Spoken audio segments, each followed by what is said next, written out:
I had a crash on my in my Tesla the other day while I was on FSD. Um, what made it worse is I had passengers in the car because I do Ubering, and what made it even worse is they're Elon Musk haters and they weren't real keen on me having FSD on. But I convinced them it was okay, and then I had an accident with them in the car, and and I got the crash on video. So I got it on dash cam, but usually it's a bit of a pain to get stuff off dash cam. But I've got my software, the software that I wrote called TeslaHUD, HUD, which is available to everybody. I'll put a video on that, and the link is down below, which allows you to get together all your Tesla clips, and they put them all together so you can watch them. And you can make a video of particular sections. But anyway, that's neither here nor there. That's for another day. But the point is I've got the video and the before and the after the whole thing. So it's incredible. I mean, it's not incredible that it crashed my car. I mean, that was a bit of a piece of it. But anyway, I've got I can show you exactly what happened. So it's sort of like any day really.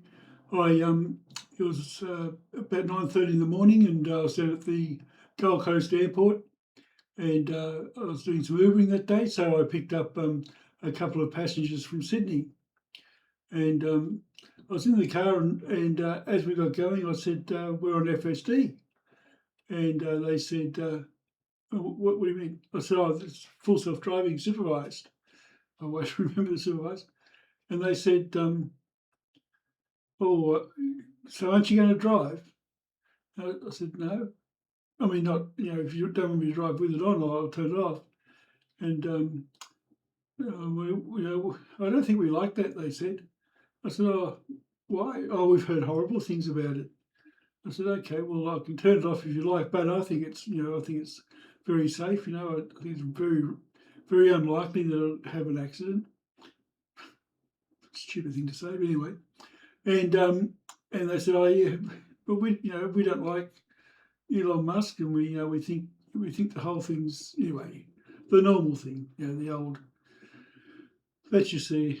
And anyway, so we started talking about other things, and I said, well, look, it's driving itself, and when we and it was pretty slow getting to here. It's just 30 on 30, and then we kind of turn onto the Gold Coast Highway here, and it took off. And if you look at the or if you hadn't seen the acceleration before then, you see it was going up to about a third of a G, which is quite big. And then it changed lanes just here, and they said, "Did you do that?" I said, "No, it changed. It decides when to change lanes." And and I was starting to get impressed, and I said, "It's really, really good software." And they said, "Well, do you feel safe in it?" And I said, "Well, I got it last October. Last September, and I've done probably about 25,000 kilometres in it since. And there's been a new version that's just come out, and I think it's amazing. And I haven't had any real safety issues. I certainly haven't had any accidents or crashes. The car, the software is not allowed to have a crash. So could you imagine the drama that it would cause if there was a crash?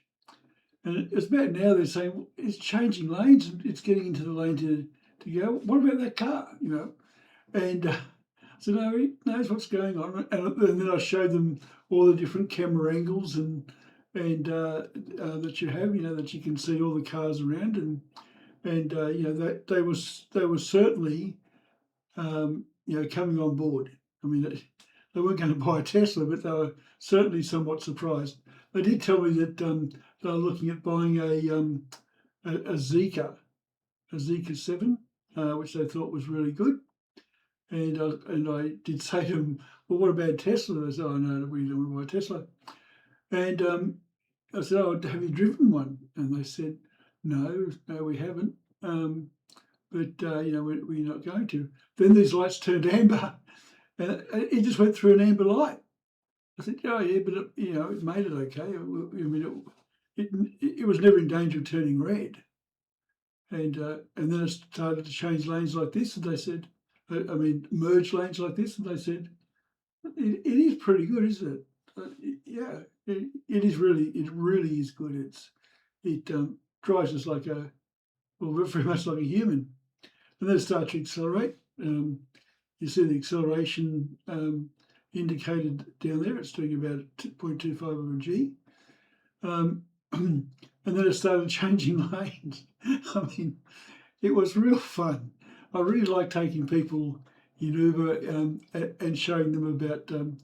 Oh, that was interesting too. So it had to wait for that car to change lanes before it could get across because it didn't like sitting on 97. But as soon as that car went, across it went, and there was no cars behind it, of course.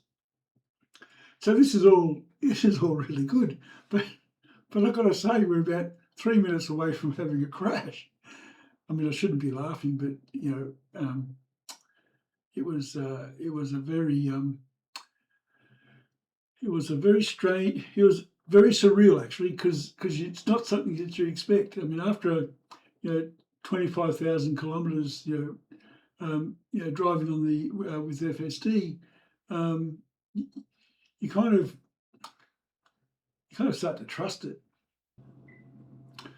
By now, the novelty of the full self-driving has started to wear off, and they started talking about how long they're up here for and whereabouts in Sydney they were from, and they're a really nice couple actually.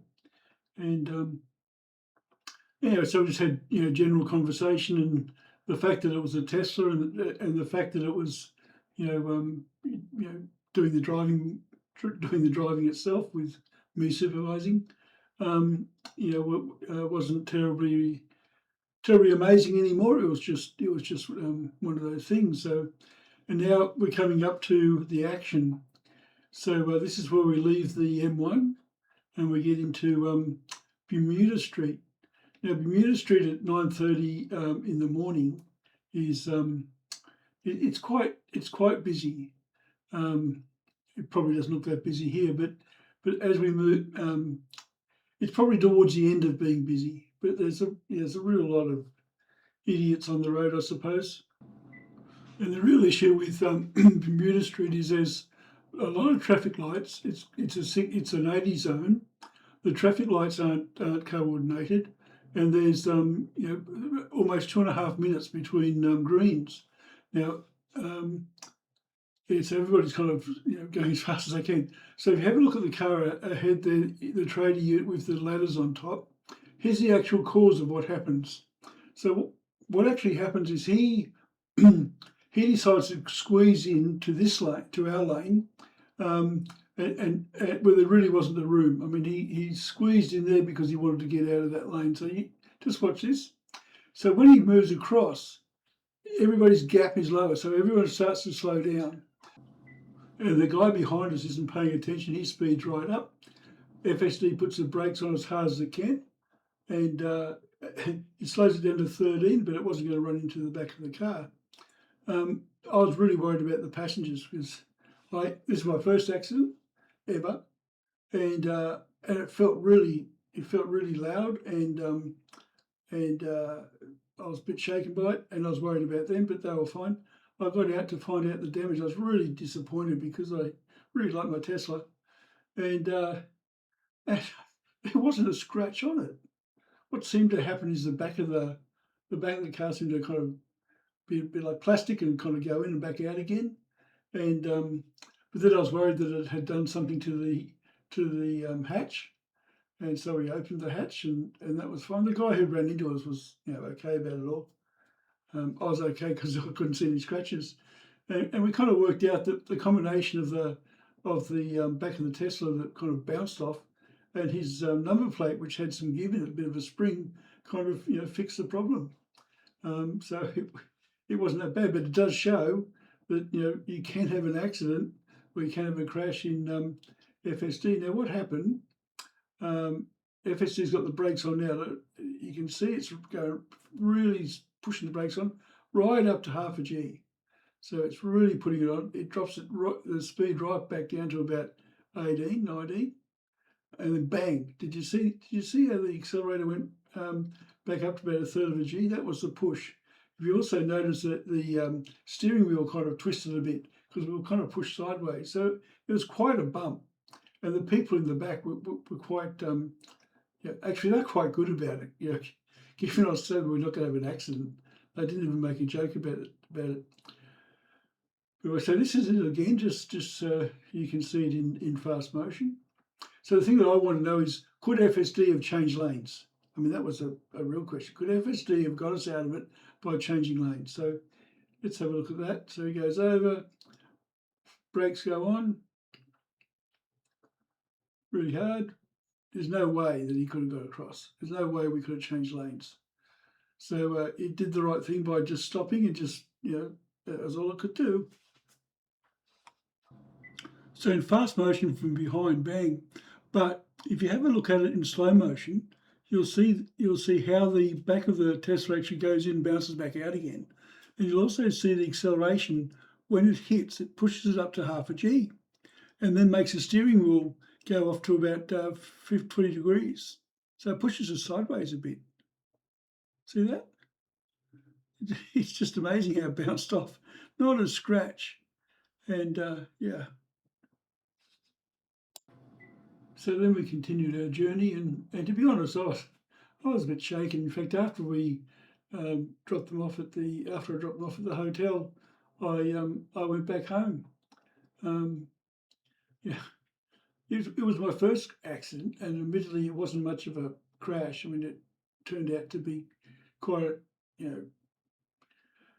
just a big bump, but it still shook my confidence a little bit.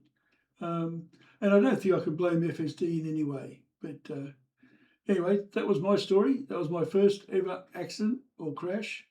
And thank you for watching.